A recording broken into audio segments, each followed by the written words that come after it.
My name is Beverly. I'm 24 years old, and I thought my college graduation would be the proudest day of my life.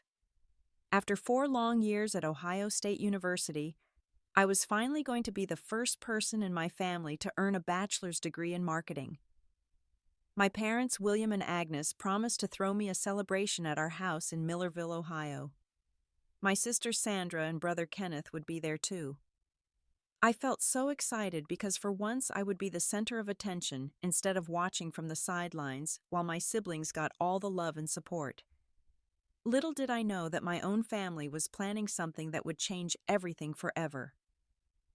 Before I tell you what happened at that celebration, please let me know where you are watching from and hit that like button. This story will show you exactly why family can sometimes be your worst enemy. Growing up in Millerville was like living in a small fishbowl where everyone knew your business. Our house on Maple Street was a modest 2-story colonial, with faded blue siding and a front porch that my father William never bothered to fix properly. The wooden steps creaked every time you walked up them, and the screen door had a tear that my mother Agnes always said she would mend but never did. Inside the living room had the same brown carpet we had since I was 10, worn thin in places where we walked most often. The kitchen still had those mustard yellow appliances from the 1970s that my parents refused to replace, even though they barely worked anymore. My father William was 55 years old and worked as a maintenance supervisor at the local paper mill. He was a thick-set man with calloused hands and a permanent scowl that seemed to deepen whenever he looked at me. He wore the same blue work shirt and khaki pants every day, coming home smelling like industrial chemicals and cigarettes. My mother Agnes was 52 and worked part-time at the town grocery store, spending most of her days gossiping with neighbors about whose kids were doing what and who was having financial troubles. She had short graying hair that she kept in tight curls and always wore floral print dresses that made her look older than she actually was. Then there was my sister Sandra, 28 years old, and still living in her childhood bedroom, like she was waiting for someone to rescue her from adult responsibilities. Sandra had always been the golden child, the one who could do no wrong in my parents' eyes. When she dropped out of high school during her junior year because she was pregnant, my parents supported her completely. They helped raise her daughter Emma while Sandra partied and dated different men every few months. When Sandra decided she wanted to become a nail technician, my parents sold their old car to pay for her beauty school tuition. When that did not work out and she wanted to try hairdressing instead, they found the money somehow. Sandra had this way of making everyone feel sorry for her, playing the victim whenever life got difficult. My brother Kenneth was 21, and the baby of the family, which meant he got away with absolutely everything. He was tall and lanky with sandy brown hair and blue eyes that my mother always said reminded her of her own father. Kenneth had crashed 3 different cars since getting his license, each time while drinking, but my parents always bailed him out and bought him another vehicle. When he got arrested for underage drinking and disturbing the peace, they hired an expensive lawyer from Columbus to keep it off his record. Kenneth worked sporadically at various construction jobs around town, but mostly he spent his time playing video games in the basement and hanging out with his friends who were just as irresponsible as he was.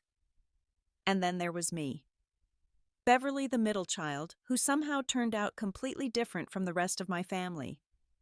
While Sandra was getting pregnant and Kenneth was getting arrested, I was studying hard and working part-time jobs to save money for college. My parents never offered to help with my education the way they helped my siblings with their problems. When I got accepted to Ohio State University, they acted like it was no big deal, like thousands of kids did not get rejected every year. I had to take out student loans and work in the campus dining hall to pay for my living expenses while living in a tiny dorm room with a roommate who played loud music until 3 in the morning. During my 4 years at college, I came home for holidays and summer breaks, but I always felt like an outsider in my own family. Dinner conversations revolved around Sandra's latest relationship drama, or Kenneth's job troubles, never about my classes or my internships or my plans for the future. When I made the dean's list 3 semesters in a row, my mother just nodded and said that was nice, then immediately started talking about how Sandra's daughter Emma was doing in elementary school. When I got chosen for a competitive marketing internship with a company in Columbus, my father asked why I could not just get a normal job like everyone else instead of trying to show off. The pattern of favoritism in my family was not something that developed overnight. It had been building for years, and I had countless memories of being overlooked while my siblings got all the attention and resources they needed. When I was 16 years old, I desperately wanted to take driving lessons so I could get my license and have some independence. I had saved up $200 from babysitting jobs around the neighborhood, but I needed my parents to pay for the rest of the driver's education course, which cost $450 total. I approached my father one evening after dinner, showing him my savings and explaining how important this was to me. He looked at my crumpled $20 bills and loose change, then shook his head slowly. "Beverly, you know money's tight right now. Your mother and I can't afford to pay for driving lessons when we're already struggling to keep this house running." I felt crushed, but I understood that finances were difficult for our family. 2 weeks later, Sandra announced that she wanted to open her own nail salon with her friend Cindy, and she needed $15,000 to get started. Without hesitation, my parents took out a second mortgage on our house to give her the money. Sandra's nail salon failed within 8 months, leaving my parents with years of additional debt payments, but they never complained or made her feel guilty about it. When I was 18 and preparing for college, I applied for every scholarship I could find and filled out mountains of financial aid paperwork. I asked my parents if they could contribute anything toward my education, even just a small amount to help with textbooks or supplies. My mother sighed and said they had already done enough by letting me live at home rent-free for 18 years, and now it was time for me to be independent and figure things out on my own. I accepted this and took out substantial student loans to cover all my expenses. 3 months later, Kenneth got a second DUI and needed an expensive lawyer to avoid jail time. My parents somehow found $5,000 to hire the best criminal defense attorney in the county, and they never questioned whether that money could have been used for my education instead. During my sophomore year of college, I got really sick with mononucleosis and had to miss several weeks of classes. I was struggling to keep up with my coursework while working my campus job to pay for rent and groceries. I called home and asked if my parents could help me out with just a few $100s to cover my expenses while I recovered from being sick. My father told me that I had chosen to go to college, and now I had to deal with the consequences of that choice, including getting sick and falling behind on work. Meanwhile, Sandra had been unemployed for over a year, and my parents were giving her $300 every month to help with her rent and other expenses. They never expected her to pay them back or get a job or take any responsibility for her own life. The most painful example happened during my junior year, when I had an opportunity to study abroad in London for a semester. This was a once-in-a-lifetime chance to gain international experience in marketing and business, something that would have looked incredible on my resume and opened doors for my career. The program cost $8,000, which was more than I could afford, even with my student loans and part-time job income. I approached my parents one last time, explaining how important this opportunity was, and offering to pay them back after graduation when I started working full-time. They refused, saying they could not risk that kind of money on something so frivolous and unnecessary. That same month, Kenneth decided he wanted to buy a motorcycle, even though he had already crashed 3 cars and proven that he could not be trusted with vehicles. The motorcycle cost $7,000, and my parents bought it for him without any questions or conditions. They said Kenneth deserved to have some fun and excitement in his life, and they wanted to support his interests. I watched my brother ride that motorcycle exactly 12 times before he got bored and left it sitting in the garage, where it collected dust for the next 2 years. Meanwhile, I watched my classmates go to London and have amazing experiences that I would never get to have because my own family would not invest in my future. These experiences taught me that I could never count on my family for support or encouragement. I learned to be completely self-reliant and to never ask for help because I knew it would only lead to disappointment. I focused all my energy on my studies and my career goals, determined to prove that I could succeed without any assistance from anyone. By my senior year, I had a 3.8 GPA and had completed internships with 3 different marketing companies. I was proud of what I had accomplished on my own, but part of me still hoped that my family would finally recognize my achievements and show some appreciation for how hard I had worked. 2 weeks before my graduation ceremony, I drove back to Millerville from Columbus, where I had been living in a small apartment near campus. The familiar sights of my hometown looked smaller and more run down than I remembered. The Main Street shopping district had several empty storefronts with 4 lease signs in the windows, and the movie theater where I used to go with friends in high school had been converted into a discount furniture store. Even our house looked more tired and neglected than before, with paint peeling off the shutters and weeds growing through cracks in the driveway. When I walked through the front door, nothing had changed inside either. Sandra was sprawled across the living room couch in her pajamas at 2 o'clock in the afternoon, watching some reality TV show about people fighting over wedding dress shopping. Her 8-year-old daughter Emma was at school, which meant Sandra had the whole day free to do absolutely nothing productive. She barely looked up when I entered the room, just mumbled something about how college had made me look different, and stuck up. Kenneth was nowhere to be seen, probably still sleeping off whatever he had been drinking the night before. My mother was in the kitchen wiping down the same counters she had been cleaning for the past 20 years. When she saw me, she gave me a quick hug and said it was nice to have me home for a while. She asked basic questions about my classes and my graduation ceremony, but I could tell she was not really listening to my answers. Her attention kept drifting to other things, like whether Sandra needed lunch, or if Kenneth's dirty laundry was piling up again. My father came home from work around 6 o'clock, greeted me with a brief nod, and immediately turned on the television to watch the news. During dinner that first night, I tried to share my excitement about graduating and my plans for job interviews in Columbus. I had already lined up meetings with 3 different marketing firms, and one of them had hinted that they might have an entry-level position available. My parents listened politely, but without much enthusiasm, and Sandra actually rolled her eyes when I mentioned my career goals. "Must be nice to have fancy job prospects when some of us are struggling just to pay rent," she said with a bitter tone. Kenneth added that college graduates were all pretentious and thought they were better than everyone else with blue-collar jobs. I was hurt by their reactions, but I tried to stay positive. I told myself that they would be more supportive once they saw me walk across the stage and receive my diploma. Maybe then they would understand how much this achievement meant to me and how hard I had worked to get there. When my mother mentioned that they were planning to throw a small celebration at the house after the graduation ceremony, I felt a surge of hope.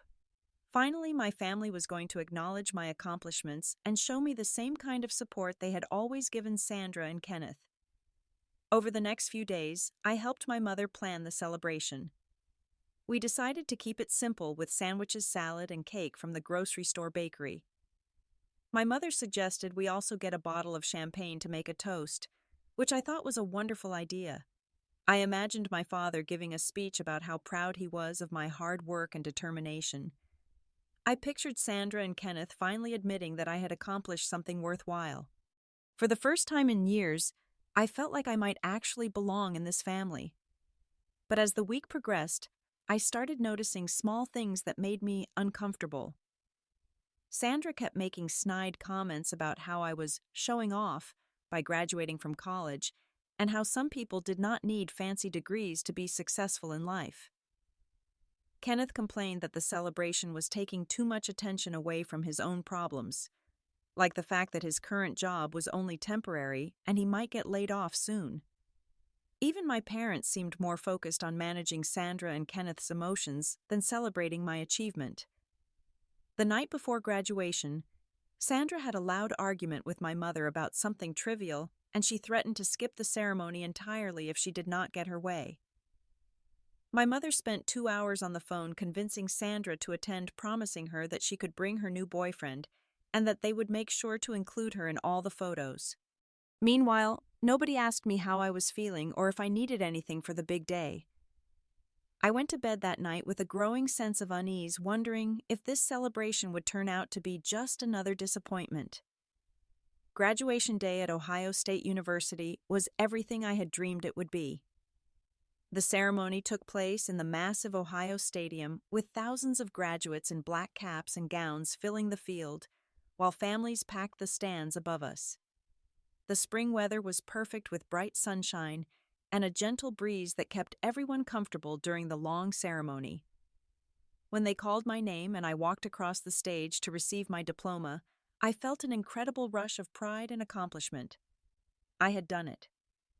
Despite all the obstacles and lack of support from my family, I had earned my bachelor's degree in marketing with honors. Looking up into the stands, I tried to spot my family members among the sea of faces, but the stadium was so enormous that I could not pick them out from where I stood on the field. I had given them detailed instructions about where to sit and what time to arrive, but I had no way of knowing if they had actually followed through.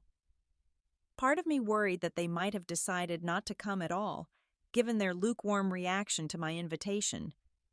But I pushed those negative thoughts aside and focused on enjoying this moment that I had worked so hard to achieve.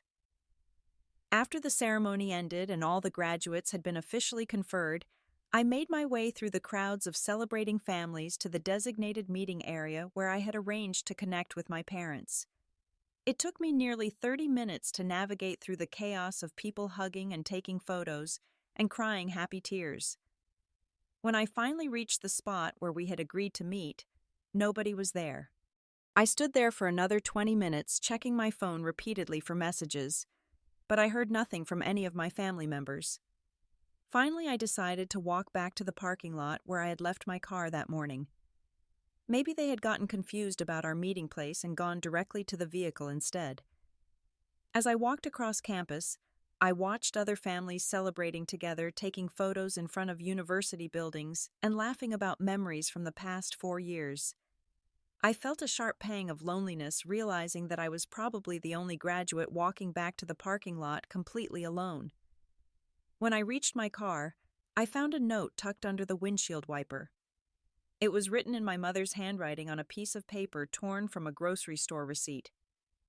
Beverly, we had to leave early because Sandra wasn't feeling well and Kenneth had somewhere he needed to be.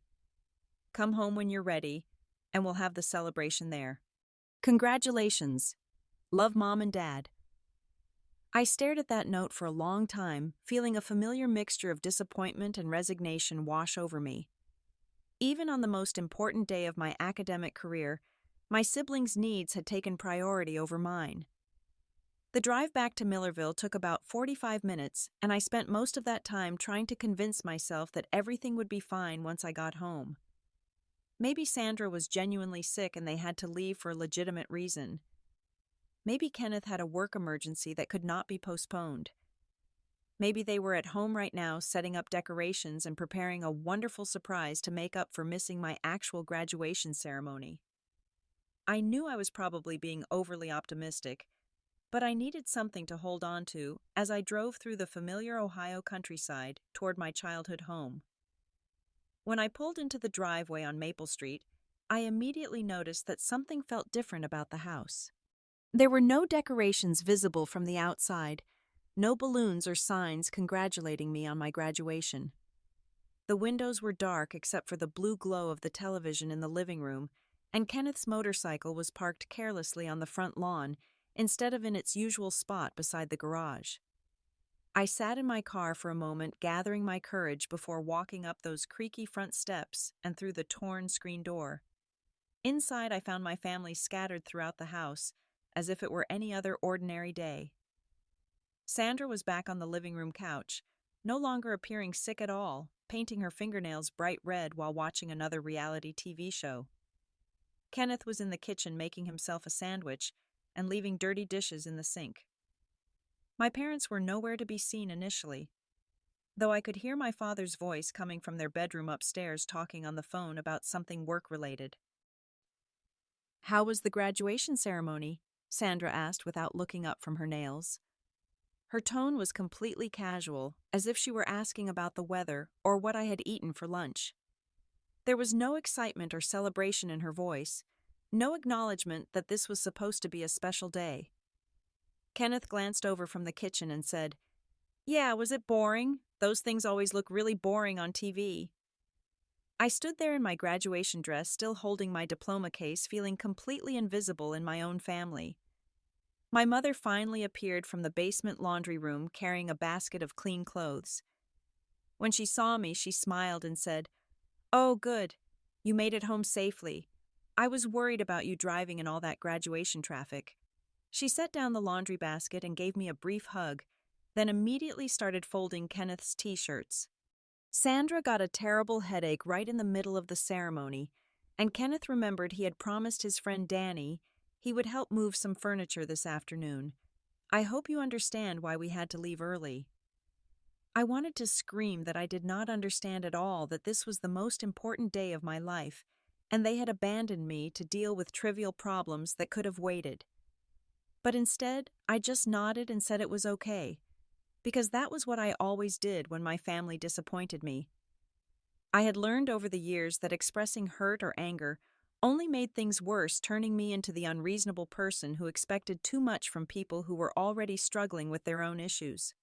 My father came downstairs a few minutes later, still wearing his work clothes from the paper mill.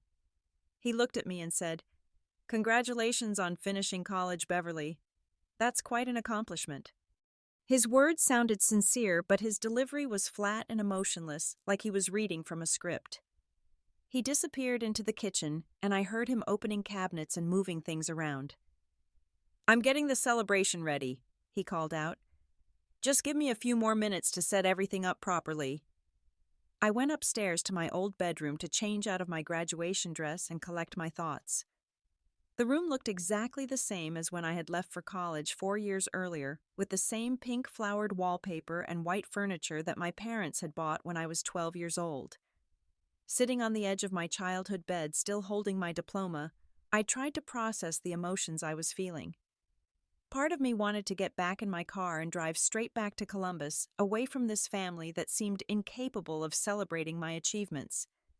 But another part of me still hoped that things would improve once we actually started the celebration downstairs. After about 20 minutes, my father called everyone to gather in the dining room. When I came back downstairs, I saw that he had made an effort to create some kind of festive atmosphere. The dining room table was set with our good dishes and cloth napkins, and there was a store-bought chocolate cake in the center with "Congratulations, Beverly" written in blue frosting. He had also arranged some sandwiches on a platter and opened a bag of potato chips. Most importantly, there was a bottle of champagne sitting on the counter, with several glasses beside it ready for the toast I'd been looking forward to all week. As my family gathered around the dining room table, I felt a mixture of gratitude and apprehension. Despite their earlier behavior, they had managed to put together a celebration that looked appropriately festive. The chocolate cake from the grocery store bakery was decorated with blue and white frosting roses, and someone had remembered to buy the good paper napkins with gold trim instead of the regular ones we used for everyday meals. Sandra had even changed out of her pajamas into a decent blouse and jeans, though she still looked like she would rather be anywhere else. My father took charge of the proceedings, asking everyone to take their seats while he opened the champagne bottle. The cork popped with a satisfying sound, and he carefully poured the golden liquid into 5 glasses, one for each member of the family. Kenneth immediately grabbed his glass and took a large gulp before anyone could stop him, earning a disapproving look from our mother. Sandra picked up her glass and examined it critically, as if she were some kind of champagne expert, instead of someone who usually drank beer from a can. "Before we start eating," my father announced, "I think we should make a proper toast to Beverly and her graduation from Ohio State University." He lifted his glass and gestured for everyone else to do the same. This was the moment I had been waiting for, the acknowledgement and celebration that I had earned through 4 years of hard work and determination. I picked up my own glass, feeling the cool weight of it in my hand, and prepared to receive the recognition I had been craving from my family for so long. But as I reached for my champagne glass, something caught my eye that made my blood run cold. I had been standing slightly behind my father while he poured the drinks, and from that angle I had a clear view of the kitchen counter where he had been working. There, partially hidden behind a container of salt, was a small white packet that I recognized immediately. It was one of those individual serving packets of powdered laxative that you could buy at any pharmacy, the kind that dissolved completely in liquid and was virtually tasteless. My heart started pounding as I realized what I had witnessed. While I was upstairs changing clothes, my father had not just been setting up the celebration. He had been tampering with my champagne glass, adding something that would make me violently ill within an hour or two of drinking it. The implications of this discovery hit me like a physical blow. My own father, the man who was supposed to protect and support me, had deliberately tried to poison me on what should have been the happiest day of my life. I forced myself to remain calm and continue reaching for my glass, as if nothing had happened. My mind was racing, trying to understand why my parents would want to hurt me and what they hoped to accomplish by making me sick. Then fragments of conversations I had overheard over the years started coming together in a terrifying pattern. My parents had been worried about their financial situation for a long time, especially with the second mortgage they had taken out to fund Sandra's failed business ventures. They had mentioned several times that their life insurance policies would help secure the family's future if anything ever happened to them. But I also remembered hearing them discuss something else, something I had not paid much attention to at the time. During my sophomore year of college, my grandfather on my mother's side had passed away and left a small inheritance to be divided among his grandchildren. The money was held in trust until each grandchild reached the age of 25 or graduated from college, whichever came first. With my graduation today, I would now be eligible to claim my portion of that inheritance, which amounted to approximately $30,000.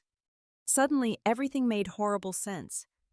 My parents were not just trying to make me sick for some cruel joke or punishment. They were trying to incapacitate me so I could not claim my inheritance money that they probably intended to use for Sandra's next failed business venture, or Kenneth's legal problems, or their own mounting debts. In their minds, I was the selfish daughter who had abandoned the family to pursue an education, while Sandra and Kenneth were the ones who really needed and deserved financial support. Standing there with the poisoned champagne glass in my hand, I experienced a moment of absolute clarity that changed everything. Instead of feeling hurt or betrayed, I felt a cold, calculating anger that sharpened my focus and helped me think strategically about my next move. My parents had underestimated me completely. They thought I was still the naive little girl who would blindly trust her family and do whatever they expected of her.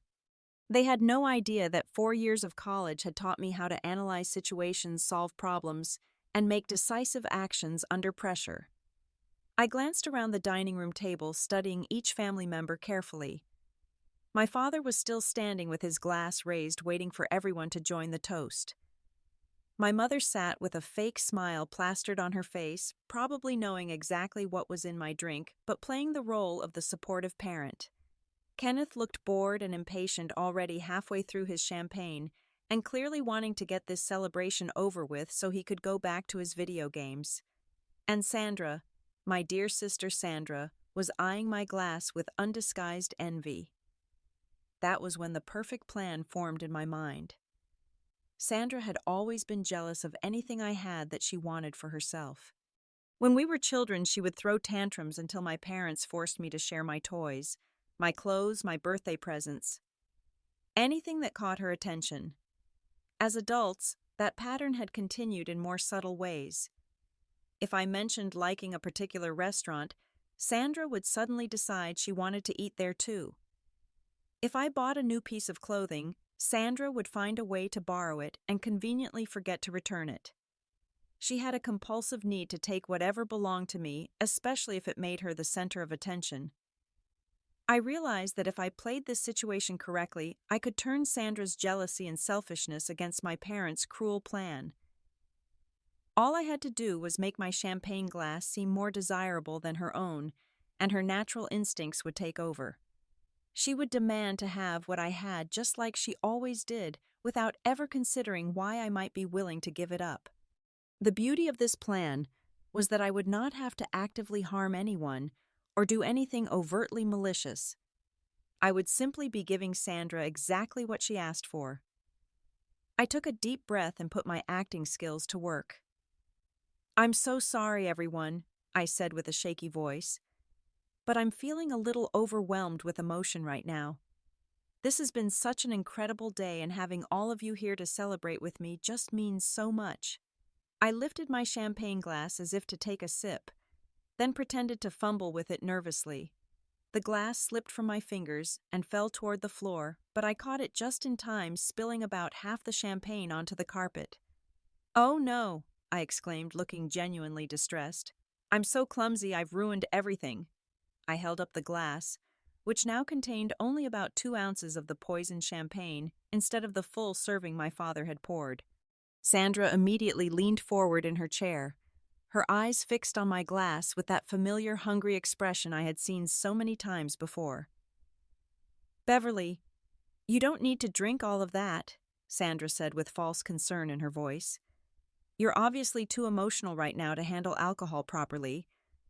Why don't you let me have your champagne instead? I can appreciate it more than you can right now." She reached across the table, trying to take the glass from my hands.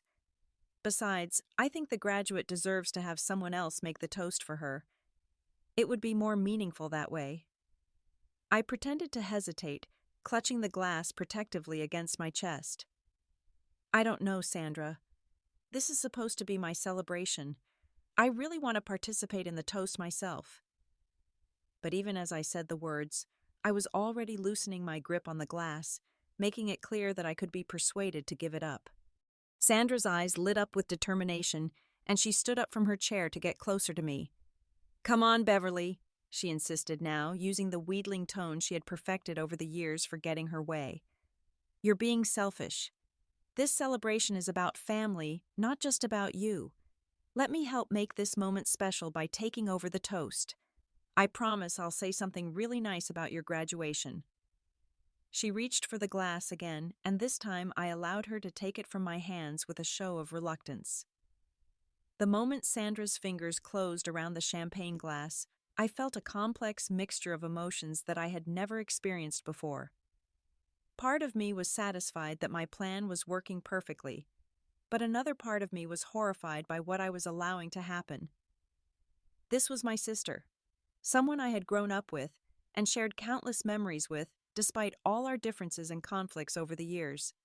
Even though she had treated me badly and consistently chosen to side with my parents against me, she was still family. The thought of what was about to happen made my stomach clench with guilt and anxiety.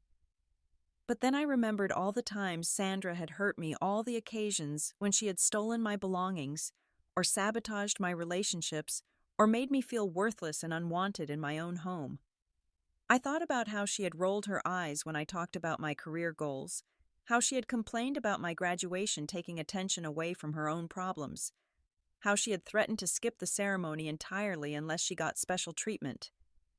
This was the same person who had never once congratulated me on my academic achievements or supported my dreams for the future. More importantly, I reminded myself that Sandra was not an innocent victim in this situation.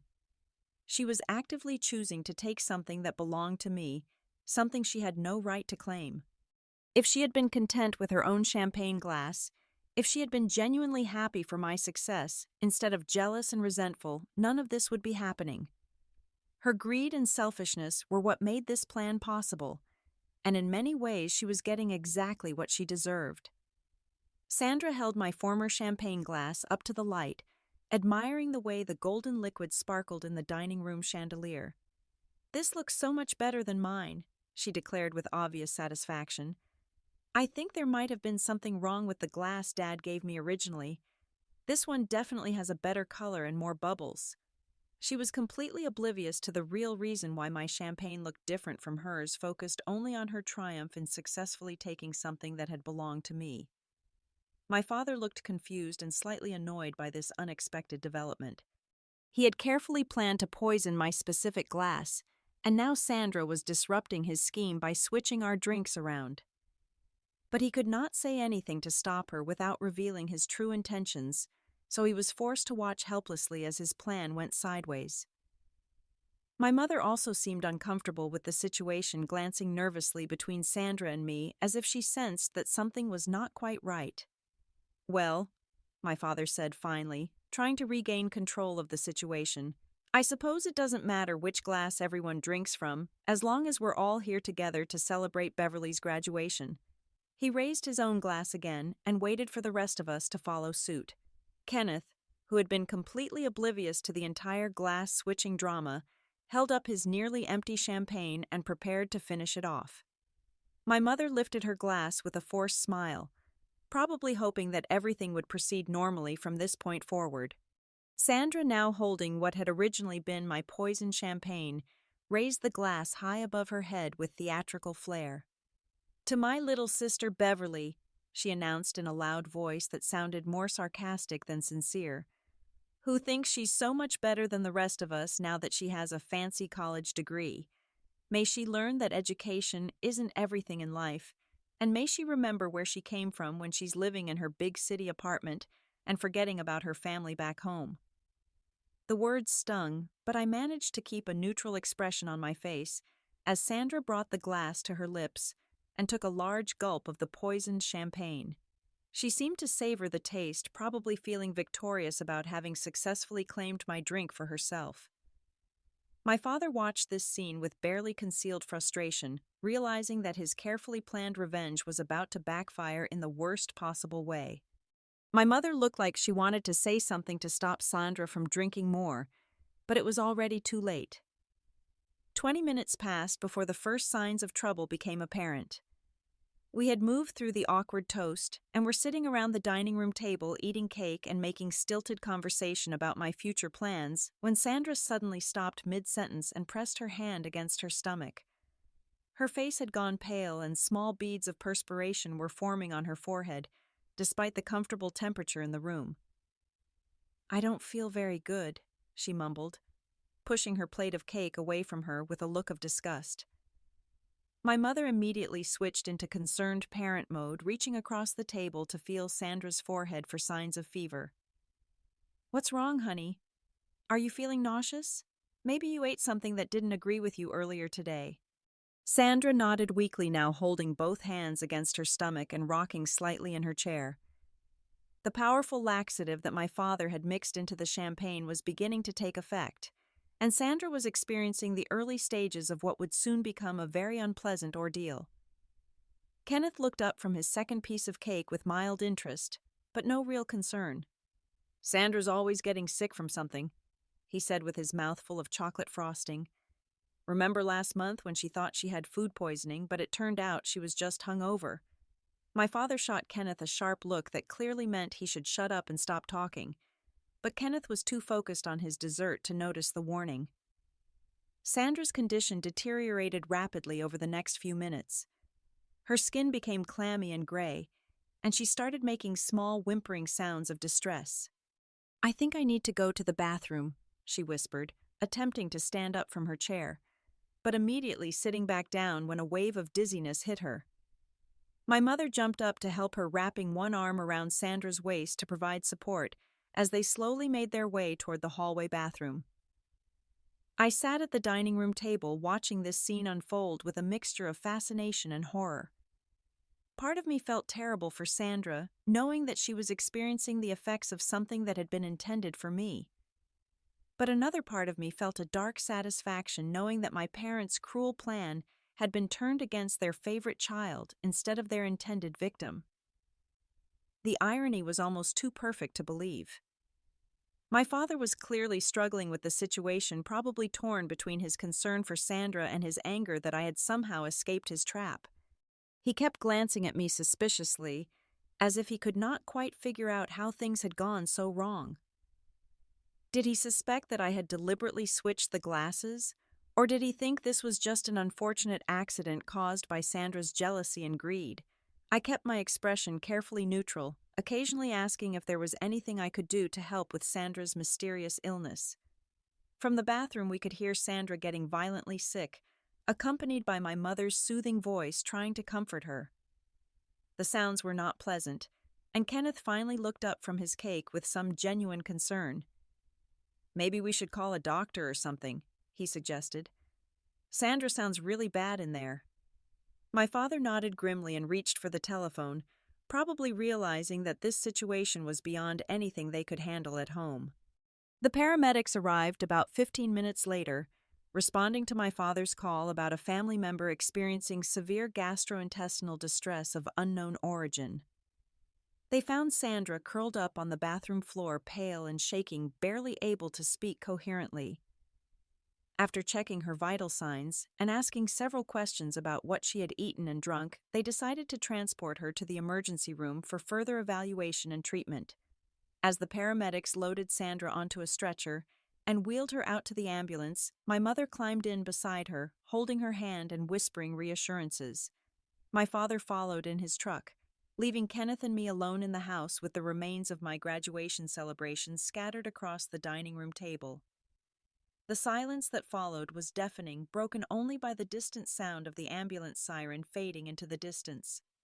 Standing in the empty dining room, surrounded by the debris of what was supposed to have been my graduation celebration, I felt a strange sense of closure and liberation that I had never experienced before. The half-eaten cake sat abandoned on the table, the champagne glasses still held traces of golden liquid, and Sandra's purse lay forgotten on the floor where she had dropped it during her rush to the bathroom.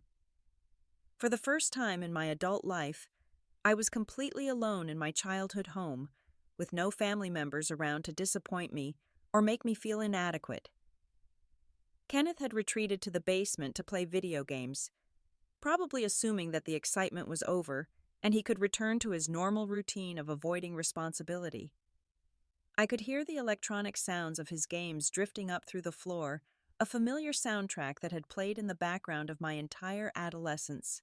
He seemed completely unconcerned about Sandra's condition, or the fact that our parents were dealing with a medical emergency. As long as it did not directly affect him, Kenneth had always been remarkably good at ignoring family crises. I walked slowly through the house, looking at everything with new eyes. The faded family photographs on the mantel told the story of my childhood, but now I could see patterns that I had missed before. In almost every picture, Sandra and Kenneth were positioned prominently in the center, while I stood slightly off to the side or in the background. Even in photos that were supposedly taken to commemorate my achievements, like my high school graduation or my acceptance letter to Ohio State, somehow the focus always ended up being on my siblings instead of me. In my parents' bedroom, I found the financial documents that confirmed what I had suspected about their motivation for trying to poison me. Scattered across my mother's dresser were bills from credit card companies, past due notices from the mortgage company, and a letter from a lawyer about the inheritance from my grandfather. The letter clearly stated that I would be eligible to claim my $30,000 inheritance immediately upon graduation from college, and there were handwritten notes in my father's writing calculating how that money could be used to pay down their debts. I also found something else that made my blood run cold. Hidden in my father's sock drawer was a life insurance policy that had been taken out on me when I started college. The beneficiaries were listed as my parents, and the payout amount was $50,000. Suddenly I understood that their plan had been much more sinister than just making me sick. If the poisoning had been more severe, if I had ended up hospitalized, or worse, they would have benefited financially from my suffering while playing the role of grieving parents. The hospital called around 10 o'clock that evening to update us on Sandra's condition. The doctor had determined that she was suffering from severe laxative poisoning, though they had not yet identified the source of the contamination. Sandra would need to stay overnight for observation and intravenous fluids, but she was expected to make a full recovery within 24 to 48 hours. My parents would be staying at the hospital with her, which meant I would have the house to myself for the rest of the night. After hanging up the phone, I made a decision that would change the course of my life forever. I went upstairs to my childhood bedroom and began packing all of my belongings into the suitcases I had brought home from college. I collected my diplomas, my photo albums, my books, and the few pieces of jewelry that had belonged to my grandmother on my father's side. Everything else, all the furniture and decorations and mementos of my childhood, could stay behind as relics of a life I was leaving forever. Before I left the house on Maple Street for the final time, I wrote a letter to my parents explaining exactly what I knew about their plan and why I would never be coming back. I did not mention switching the champagne glasses or deliberately causing Sandra to drink the poison intended for me. Instead, I simply stated that I had discovered their financial documents and the life insurance policy, and I could no longer trust people who would try to harm their own daughter for money. I drove through the night back to Columbus, where I had already accepted a job offer with a marketing firm that would start the following Monday. The inheritance money from my grandfather would be enough to put a down payment on a small apartment and establish my independence completely. As I watched the lights of Millerville disappear in my rearview mirror, I felt a mixture of sadness and relief that surprised me with its intensity. The healing process took longer than I had expected. For months after leaving my family behind, I struggled with guilt about what had happened to Sandra and doubt about whether I had made the right choice. I started seeing a therapist who helped me understand that I was not responsible for my parents' actions or my sister's jealousy. I learned that setting boundaries with toxic family members was not selfish or cruel, but necessary for my own mental health and well-being. I never contacted my family again, and they never tried to reach out to me either. Through mutual acquaintances in Millerville, I occasionally heard updates about their lives. Sandra eventually recovered from her poisoning, but never learned the true cause of her illness. Kenneth continued his pattern of irresponsible behavior until he eventually moved to another state to avoid his mounting legal problems. My parents struggled financially for several more years before finally losing the house to foreclosure. Today, 5 years later, I have built a successful career in marketing and surrounded myself with friends who genuinely care about my happiness and success. I learned that family is not just about blood relationships, but about the people who support your dreams and celebrate your achievements without expecting anything in return. Sometimes the most loving thing you can do for yourself is to walk away from people who consistently hurt you, even if those people are supposed to love you unconditionally. Looking back on that graduation day, I realized that my parents gave me an unexpected gift through their betrayal. They taught me that I was stronger and more resourceful than I had ever imagined, capable of protecting myself and making difficult decisions under pressure. They also showed me exactly what kind of person I never wanted to become, someone who would harm their own child for financial gain or personal convenience. I hope that sharing my story will help someone else who might be struggling with similar family dynamics. If your own relatives consistently prioritize other people over you, if they refuse to support your goals and dreams, if they make you feel worthless or unwanted, please know that you deserve better. You have the right to build a life surrounded by people who genuinely love and appreciate you for who you are, not who they want you to be. Have you ever had to make the difficult decision to cut ties with toxic family members? How did you find the strength to prioritize your own well-being over family loyalty? I would love to hear your stories in the comments below. And please remember to like this video if it resonated with you. Subscribe to my channel for more stories about overcoming family drama and building healthy relationships. Share this video with anyone who might need to hear that they are not alone in their struggles with difficult relatives. Thank you for listening to my story, and I wish you all the courage to choose the relationships that truly serve your highest good.